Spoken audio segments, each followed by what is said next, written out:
महाश्मशान के उस शीशम वृक्ष से राजा विक्रमादित्य ने बेताल को फिर से नीचे उतारा और पहले की ही तरह उसे अपने कंधे पर डालकर वापस लौट चला। कुछ आगे चलकर बेताल ने फिर राजा से कहा, राजन, उस दुष्ट भिक्षु के लिए तुम इतना परिश्रम क्यों कर रहे हो? इस निष्फल परिश्रम में तुम्हारा विवेक भी तो नहीं देख पड़ता। फिर भी मार्ग विनोद के लिए तुम मुझसे ये कथा सुनो। इस धरती पर अपने नाम को सच करने वाली शोभावती नाम की एक नगरी है। वहां शूद्रक नाम का राजा राज करता था। उसके राज्य में प्रजा हर प्रकार से सुखी थी। शूद्रक सच्चे अर्थों में प्रजा पालक था। प्रजा को उस पर अटूट आस्था एवं विश्वास था। वीरों पर प्रीति रखने वाले उस राजा के पास नौकरी करने की इच्छा से एक बार मालवा से वीरवर नाम का एक ब्राह्मण आया। उसके परिवार में 3 व्यक्ति थे। उसकी गर्भवती स्त्री धर्मवती, पुत्र सत्यवर तथा कन्या वीरवती। इसी तरह वो तीनों ही सेवा के लिए उसके सहायक थे, जो कमर में कृपाण, एक हाथ में तलवार और दूसरे में ढाल लिए सदैव उसकी सेवा में तत्पर रहते थे। वीरवर राजा शूद्रक के दरबार में पहुंचा और अपने आने का उद्देश्य कहा, तो राजा ने उसके व्यक्तित्व से, बोलचाल के ढंग से प्रभावित होकर उसे दास रखना स्वीकार कर लिया। किंतु वीरवर ने जब 500 स्वर्ण मुद्राएं प्रतिदिन के हिसाब से पारिश्रमिक मांगा तो राजा कुछ हिचकिचाहट में पड़ गया। उसने वीरवर को नौकरी तो दे दी, किंतु गुप्त रूप से उसकी जांच कराने का भी निर्णय कर लिया। उसने अपने गुप्तचर को आदेश दे दिए कि वीरवर के बारे में अच्छी तरह छानबीन करके ये पता लगाएं कि उसका परिवार कितना बड़ा है और इतने पैसों का वो उपयोग किस प्रकार करता है। वीरवर नित्य प्रति राजा से मिलकर हाथों में हथियार लिए मध्याह्न तक उसके सिंह द्वार पर ही खड़ा रहता था और फिर राजा से प्राप्त वेतन में से प्रतिदिन 100 स्वर्ण मुद्राएं अपनी पत्नी को घर के खर्च के लिए दे देता था। बाकी 400 स्वर्ण मुद्राओं में से 100 स्वर्ण मुद्राओं से वस्त्र, आभूषण और तांबुल आदि खरीदता था। 100 स्वर्ण मुद्राएं स्नान के पश्चात विष्णु और शिव की पूजा में खर्च करता था। शेष 200 स्वर्ण मुद्राओं को वो ब्राह्मण और दरिद्रों को दान में देता था।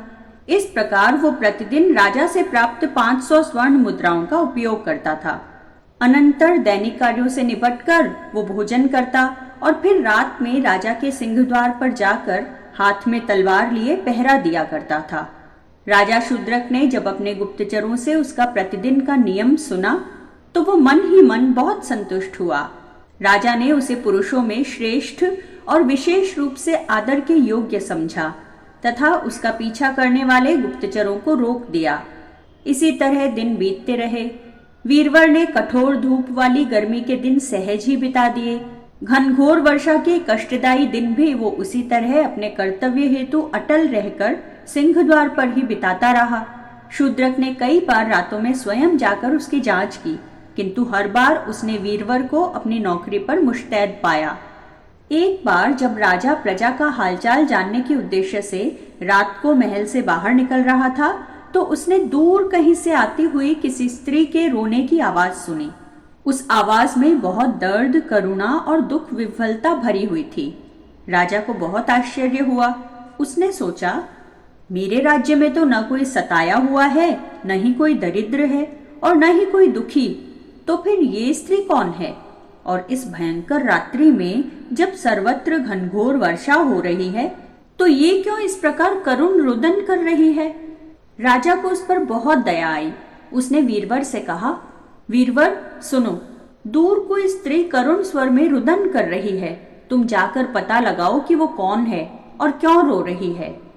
राजा की बात सुनकर वीरवर ने जो आज्ञा कहा और अपनी कमर में कटार खोसकर हाथों में तलवार लिए तुरंत वहां से निकल पड़ा। बाहर घनघोर वर्षा हो रही थी। रह रहकर बिजली कौंध रही थी और बादल ऐसे गरज रहे थे जैसे फट पड़ने के लिए बेचैन हो रहे हों। वीरवर को इतनी कर्तव्य निष्ठा के साथ ऐसे बुरे मौसम में भी राजाज्ञा का पालन करने के लिए जाते देख राजा को उस पर बहुत दया आई। उसे कौतूहल भी हुआ, इसलिए वो भी उसके पीछे पीछे हाथ में तलवार लिए लुकता छिपता हुआ चल पड़ा। उसका अनुसरण करता हुआ वीरवर नगर के बाहर जा पहुंचा। वहां उसने एक सरोवर के किनारे एक स्त्री को विलाप करते हुए देखा, जो बार बार तुम्हारे बिना कैसे रहूंगी, कहती हुई रो रही थी। वीरवर ने आश्चर्यचकित होकर पूछा, हे सुभगे, तुम कौन हो और रात के इस प्रहर में इस प्रकार क्यों रो रही हो? तब वो स्त्री बोली, हे वीरवर, मैं पृथ्वी हूँ। इस समय मेरे स्वामी राजा शूद्रक हैं जो धर्मात्मा हैं। आज से ठीक तीसरे दिन उनकी मृत्यु हो जाएगी। फिर मैं उनके समान किस दूसरे राजा को अपने स्वामी के रूप में पाऊंगी? यही गम मुझे खाए जा रहा है। इसी शोक से दुखी होकर मैं उनके तथा अपने लिए विलाप कर रही हूँ। ये सुनकर वीरवर ने उससे कहा, हे देवी, क्या कोई ऐसा उपाय है जिससे जगत के रक्षक उस राजा की मृत्यु को रोका जा सके? हाँ है, स्त्री के रूप में पृथ्वी बोली, और वो उपाय केवल तुम ही कर सकते हो वीरवर। तो देवी, मुझे वो उपाय शीघ्रता से बतलाइए जिससे मैं उसे कर सकूं, नहीं तो मेरे जीवन का कुछ भी अर्थ नहीं रह जाएगा। ये सुनकर पृथ्वी ने कहा, वत्स, तुम्हारे समान वीर और स्वामी भक्त दूसरा कौन है? अतः तुम राजा के कल्याण का उपाय सुनो। यहाँ से कुछ दूर देवी चंडिका का एक मंदिर है।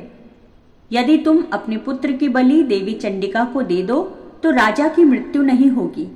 वो 100 वर्ष तक और जी सकेंगे। यदि तुम आज ही एक काम कर सको तो ठीक है, अन्यथा आज से तीसरे दिन राजा की मृत्यु अवश्यंभावी है। इस पर कर्तव्यनिष्ठ वीरवर ने कहा, देवी, अपने स्वामी का जीवन बचाने के लिए मैं कुछ भी करने को सदैव ही तत्पर हूँ। मैं आज ही जाकर ये कार्य करता हूँ। तुम्हारा कल्याण हो वत्स।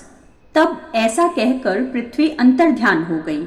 छिपकर पास ही खड़े राजा ने उन दोनों का वार्तालाप सुना और वो वीरवर आगे क्या करता है इसकी प्रतीक्षा करने लगा।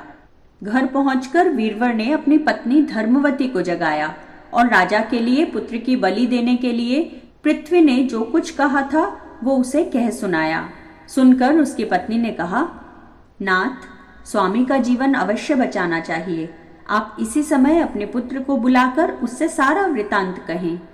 तब वीरवर ने अपने बालक सत्यवर को जगाकर सारा वृतांत उसे बताया और कहा, बेटा, चंडिका देवी को तुम्हारी बलि दिए जाने पर ही हमारे स्वामी बच पाएंगे, नहीं तो आज से तीसरे दिन उनकी मृत्यु हो जाएगी।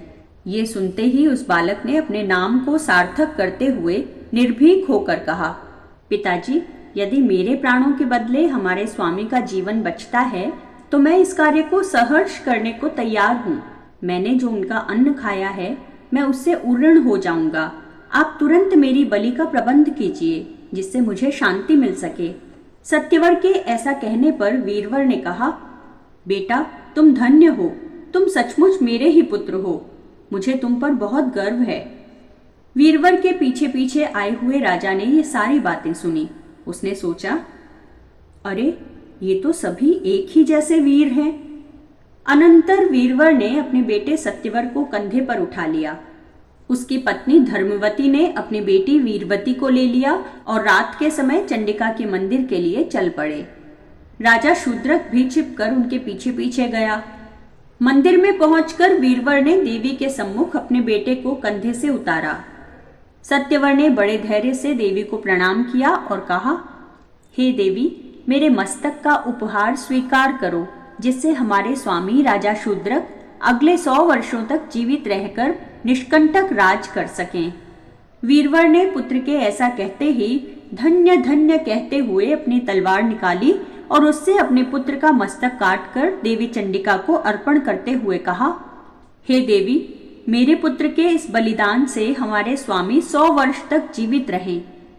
उसी समय अंतरिक्ष से आकाशवाणी हुई, हे वीरवर, तुम धन्य हो।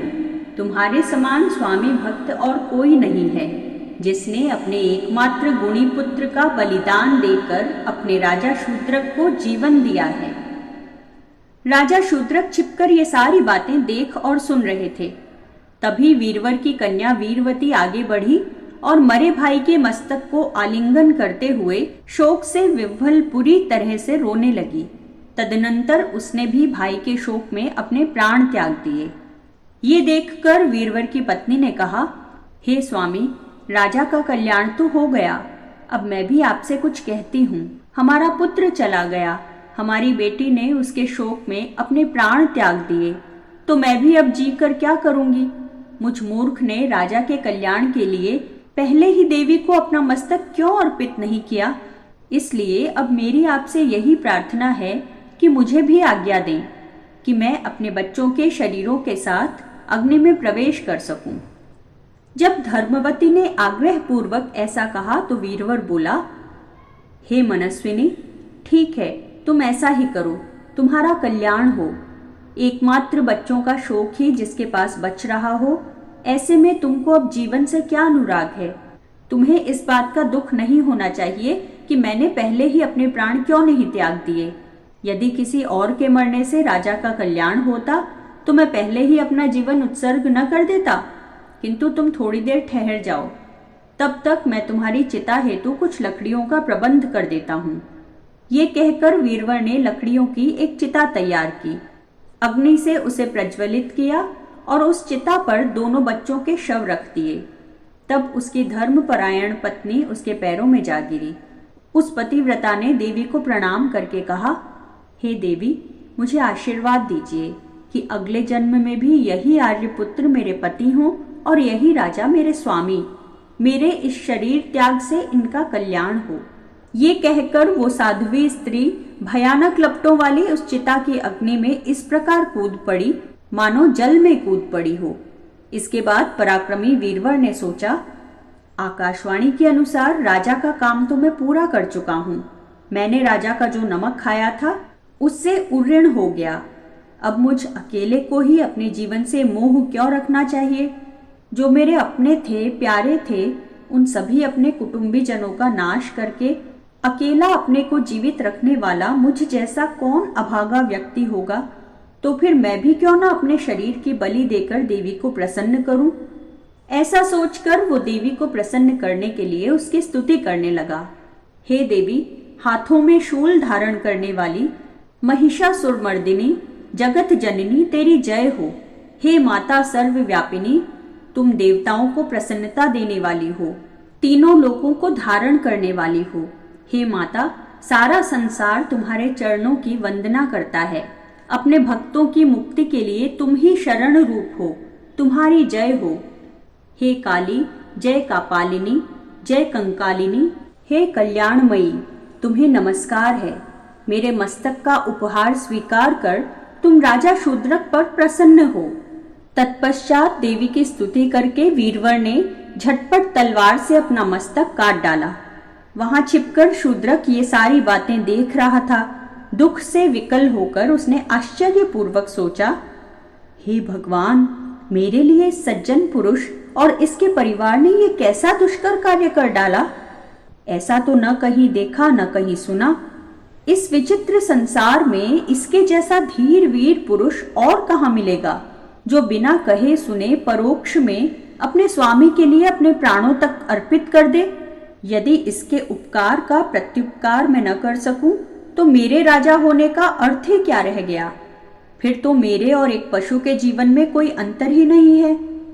ऐसा सोचकर शूद्रक ने अपनी तलवार म्यान से निकाली और देवी की प्रतिमा के सामने प्रार्थना की, हे भगवती, मैं आपकी शरण में आ रहा हूँ, अतः आप मेरे मस्तक का उपहार लेकर प्रसन्न हों और मुझ पर कृपा करें।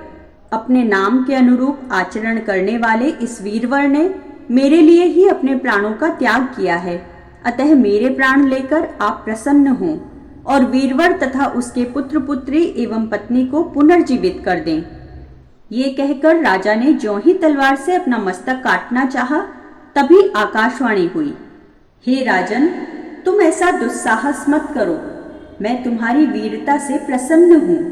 मेरा आशीर्वाद है कि ये ब्राह्मण तत्काल अपने परिवार सहित जीवित हो जाएगा। इतना कहकर आकाशवाणी मौन हो गई। वीरवर भी अपने पुत्र, कन्या तथा पत्नी सहित अक्षत शरीर होकर जी उठा। ये दृश्य देखकर राजा फिर छिप गया और प्रसन्नता के आंसुओं से भरी आंखों से उन्हें देखता रहा। वीरवर ने अपने बच्चों तथा स्त्री सहित अपने को भी सोता हुआ सा देखा और उसका मन भ्रांत हो गया। वीरवर ने अपनी पत्नी और बच्चों को अलग अलग ले जाकर पूछा, तुम लोग तो आग में जलकर भस्म हो गए थे, फिर जीवित कैसे हो गए? और मैंने भी तो अपना मस्तक काट डाला था, मैं भी जीवित बचा हूँ। ये मेरी भ्रांति है या देवी ने सचमुच हम पर कृपा की है? वीरवर के ऐसा कहने पर उसकी पत्नी एवं बच्चों ने कहा, पिताश्री, हम लोग सचमुच जीवित हो गए हैं। ये देवी का अनुग्रह है, यद्यपि हम अभी तक ये बात समझ नहीं पाए हैं। वीरवर ने भी यही समझा कि ऐसी ही बात है, पर उसका काम पूरा हो चुका था, अतः वो अपनी स्त्री एवं बच्चों सहित अपने घर लौट आया। घर पर स्त्री एवं बच्चों को छोड़कर उसी रात वो पहले की ही तरह फिर से राजा की ड्योढ़ी पर पहुंचा और अपनी नौकरी पर मुस्तैद हो गया। ये देखकर राजा शूद्रक भी सबकी आंखें बचाकर फिर अपने महल के छत पर जा चढ़ा। वहां से राजा ने पुकार कर पूछा, ड्योढ़ी पर कौन है? तब वीरवर ने कहा, स्वामी, यहाँ मैं हूँ। आपकी आज्ञा से मैं उस स्त्री को देखने गया था, पर मेरे देखते ही देखते वो गायब हो गई। वीरवर की ये बात सुनकर राजा को बड़ा विस्मय हुआ, क्योंकि उसने तो सारा हाल अपनी आंखों के सामने देखा था। वो सोचने लगा, ये कैसा मनस्वी पुरुष है जो धीर वीर एवं समुद्र के समान गंभीर है। अभी अभी इसने जो कुछ किया है उसका एक शब्द भी अपने मुंह पर लाना नहीं चाहता। धन्य है वीरवर। ऐसे वीर पुरुष सौभाग्य से ही किसी किसी को नसीब हुआ करते हैं। इसी तरह की बातें सोचता हुआ राजा चुपचाप महल की छत से उतर आया। बाकी की रात उसने अंतःपुर में जाकर बिता दी। सवेरे वीरवर राज दरबार में राजा के दर्शन करने गया। उसके कार्यों से प्रसन्न राजा ने पिछली रात का सारा विवरण अपने मंत्रियों से कह सुनाया। सुनकर वो सभी आश्चर्य के सागर में डूब गए। राजा ने प्रसन्न होकर वीरवर तथा उसके पुत्र को कर्नाटक का राज्य दे दिया। राज्य पाकर अब वो दोनों समान वैभव वाले तथा एक दूसरे का फल चाहने वाले बन गए। इस प्रकार राजा शूद्रक और राजा वीरवर दोनों ही सुख पूर्वक रहने लगे। बेताल ने ये अद्भुत कथा सुनाकर राजा विक्रमादित्य से पूछा, हे राजन, अब तुम ये बतलाओ कि उन दोनों में से बड़ा वीर कौन था? जानते हुए भी यदि तुम नहीं बतलाओगे तो तुम्हें पहले की ही तरह शाप लगेगा। ये सुनकर राजा ने बेताल को उत्तर दिया, हे बेताल, उन दोनों में से बड़ा तो राजा शूद्रक ही था। बेताल बोला, राजन, सबसे बड़ा वीर क्या वीरवर नहीं था? उसने तो स्वयं राजा के कल्याण हेतु अपना मस्तक तक काट डाला था। या फिर उसकी पत्नी, उसने भी तो अपना बलिदान दिया था। उसके पुत्र सत्यवर ने भी कौन सा कम वीरता का काम किया था? राजा के कल्याण हेतु उसने भी तो सहर्ष मां चंडिके को अपना मस्तक अर्पण कर दिया था। वो तो बालक होने पर भी वीरता का उत्कर्ष था। तब फिर तुम शूद्रक को सबसे बड़ा वीर किस लिए कह रहे हो? बेताल के इस कथन पर विक्रमादित्य बोले, हे बेताल, ऐसी बात नहीं है। वीरवर का जन्म ऐसे कुल में हुआ जिसके बालक अपने प्राण, अपनी स्त्री और अपने बच्चों की बलि देकर भी स्वामी की रक्षा अपना परम धर्म मानते हैं। वीरवर की पत्नी भी कुलीन वंश की थी। वो पतिव्रता स्त्री थी। वो पति को ही अपना एकमात्र देवता मानती थी। पति के मार्ग पर चलने के अतिरिक्त उसका कोई दूसरा कार्य नहीं था। उनसे उत्पन्न सत्यवर भी उन्हीं के समान था। जैसा सूत होगा वैसा ही कपड़ा भी तो तैयार होगा। लेकिन जिन चाकरों से राजा लोग अपने जीवन की रक्षा करवाते हैं, राजा शूद्रक उन्हीं के लिए अपने प्राण त्यागने को उद्यत हो गया था। अतः उन सब में वही विशिष्ट था। राजा की बातें सुनकर बेताल अपनी माया के द्वारा अचानक उसके कंधे से उतरकर फिर से गायब हो गया और पुनः अपने स्थान पर जा पहुंचा। राजा विक्रमादित्य भी उसे फिर से ले आने का निश्चय करके वापस उसी शीशम वृक्ष की ओर चल पड़े। शीशम वृक्ष से विक्रम ने पहले की ही भांति बेताल को नीचे उतारा और उसे कंधे पर लाद कर चुपचाप आगे बढ़ चला। कुछ आगे चलने पर बेताल ने फिर से मौन भंग किया। वो बोला, राजन, तुम एक कष्टकर कार्य में लगे हुए हो, जिससे मुझे तुम अत्यंत प्रिय हो गए हो। अतः रास्ते में तुम्हारे श्रम को भुलाने के लिए मैं तुम्हें ये कहानी सुनाता हूँ। बहुत पहले उज्जैनी में हरिस्वामी नाम का एक सद्गुणी ब्राह्मण रहता था। वो राजा पुष्यसेन का प्रिय सेवक एवं मंत्री था। उस गृहस्थ ब्राह्मण की पत्नी भी। बेताल ने राजा को क्या कहानी सुनाई, ये जानने के लिए आप देखिए हमारा अगला वीडियो।